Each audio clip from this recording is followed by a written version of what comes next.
Akordide mängimine neljahäälselt. Lõppkokkuvõttes on vaja mängida niimoodi.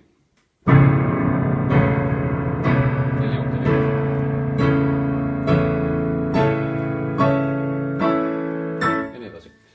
Aga selleks, et seda nüüd saavutada, on siis vaja kõigepealt ühe ja teise käega hakata neid akorde kõigepealt sõrmedesse treenima, et nad on sul, sinu sõrmede jaoks tuttavad asjad. Ja võtad näiteks sama A-tuuriga, kõigepealt põhikujus. Ja kui sa juba tead, mis noodid siin on, proovid läbi näha, siis paned käed nende nootide peale, vaatad, et kõik sõrmed oleks ilusti klahvi keskel. Võtad alla. Siis vaatad, mis see järgmine pööre võiks olla, mis helid seal on. Võib-olla tasub alustada sellest, et sul on nagu äärmised helid paigas, mis on kogu aeg oktav. Ja siis keskmised helid on seal mingite sõrmede all.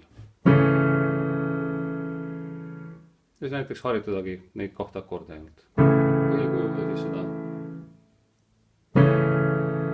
Kogu aeg rahulikult tõstad käe, paned sõrmed klahvide peale, vajutad alla. Ja võid teha veel siukse väikse avastusliigutuse siin lõpus.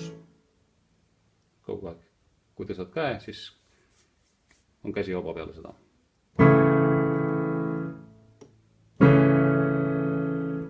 Siis edasi vaadata järgmist kahte, ehk siis seda ja seda pööret.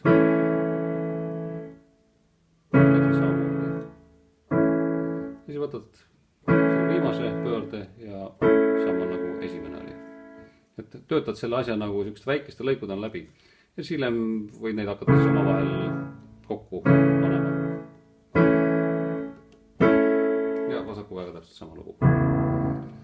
Ja siis see oli nagu praegu pikalt mängimine ehk portatoks nimetatakse.